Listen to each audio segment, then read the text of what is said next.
I think that I think the mother-daughter relationship with Muneeba and Kamala is very true to life to the South Asian experience.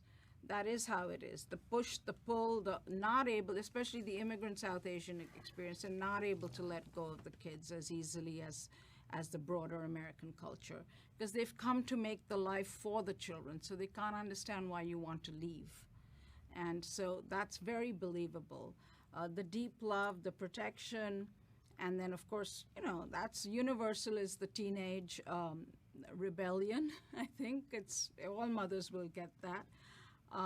But I can't tell you how many people will write to me on Instagram and say, "Hello, Zenobia, auntie," because in our culture we say auntie. My mother is dying to see you on the screen because she's never seen somebody portrayed on the screen.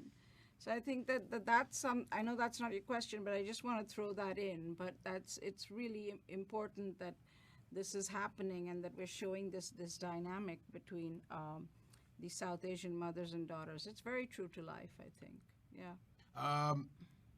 I don't have a father. I've never seen my father. He died when I was 9 months old. I'm not married. I don't have a child.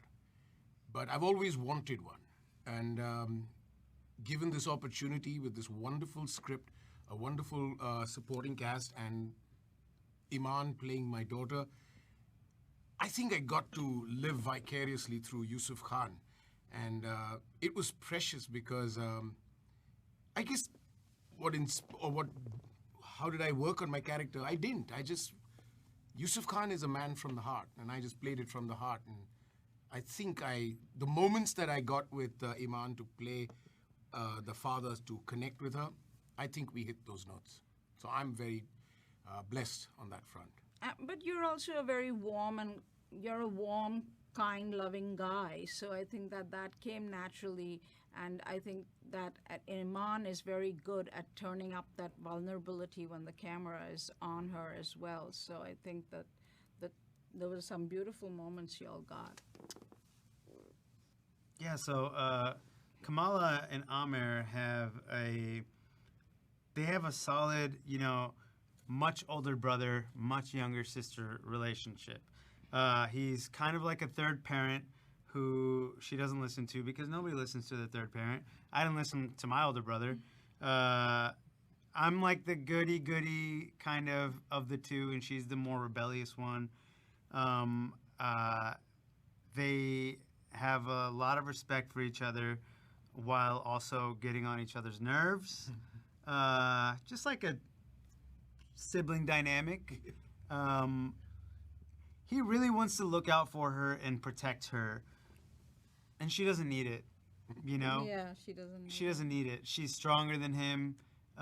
She has more willpower than him. She's smarter than him.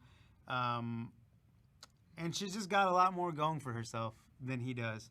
And he's kind of a little aloof to that. He thinks he's got it all figured out. When he really doesn't. The guy doesn't know how to drive, But yeah, they are a classic, much older sibling, much younger sibling duo. Well, I think the reason why the family's authenticity would have a relatability to everyone, because at the end of the day, it's human relationships. Mm-hmm. Yeah. It's as basic as that. Yeah. And the South Asian community all over the world will immediately connect with this.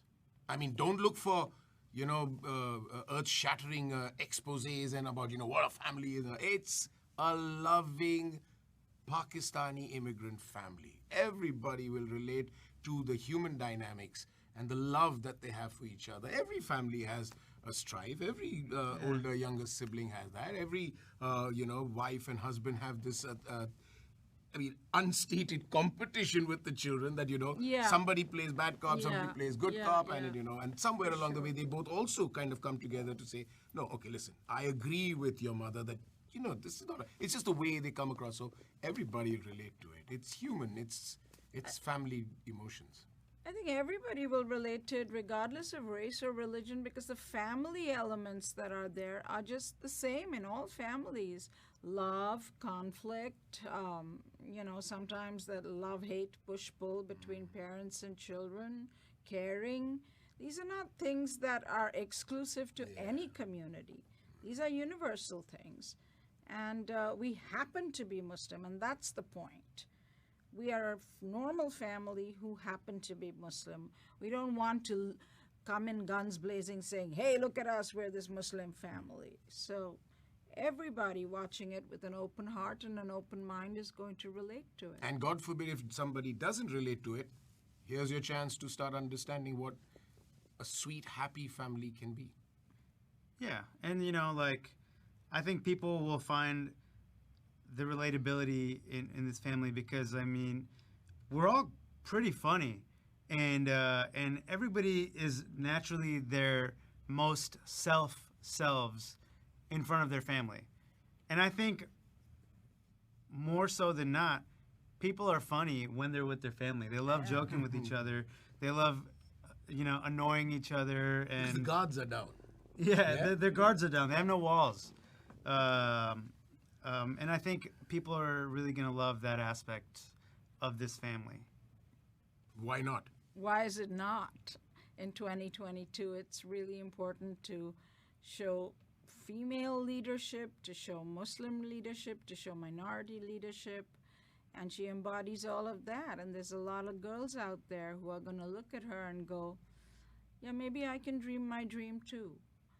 Little girls everywhere. It's like questioning. Boys. It's like questioning why did Malala Yousafzai come around? Why not? Why not? Yeah, for me, it's particularly important because I have 3 nieces, and they're like 8, 6, and 3, and when I was a kid, we didn't have anything like this growing up, and it really made me feel like the other, and so I'm really excited for my 3 nieces to watch this and feel like they belong, like they are not the other, like they are normal, and I just think that's so powerful. It shouldn't be powerful to feel normal. It should be normal to feel normal, and the fact that my nieces get to live a life that we didn't get to live growing up, I think that's beautiful. The other thing being that, in the Muslim community, the perception is about the girls are in hijab, they're not meant to do this, they're not meant to do that. But that's not the case. It's because the Muslim community is a very beautifully diverse community. And Yes. here in America, the way they're assimilating with and contributing to society is fantastic. So for Marvel to greenlight a project which kind of shows a progressive Muslim family assimilating with the Western world, and the way that one of their children is, while holding on to the family values, the religious values and all that, still dreams and does things which anybody else would do and does it very well. So I think it's a fabulous thing, which is why the why not. Iman's a natural. Iman's a pro. She came into this, like she had a day of not knowing what she was doing, and then boom, she just like figured her stuff out. Like she learned. To me, it feels like she learned everything in one moment. Like in the Matrix, where he didn't know how to fight, and then they did that thing, and he's like, "I know kung fu." That's what Iman did on this job. She didn't know anything to start, and then suddenly she knows everything, and she just like figured it all out. Yeah, it She's was so her smart. film school. It She's was so her smart. acting school. It was like her, she didn't go to film school. She didn't go to act. She worked it all out in real time, and I'm sure in her mind she had doubts and days that she was less than happy, but she hit the ground running, and you couldn't really tell in the performance part of it that she was struggling. Miss ever. Marvel comics came out when? 8, 10 years ago? Yeah. And this is coming out 2022. The stars aligned for Iman to come of Yeah. age And for this At to this happen, time, yeah. she was Yeah. born to play this part.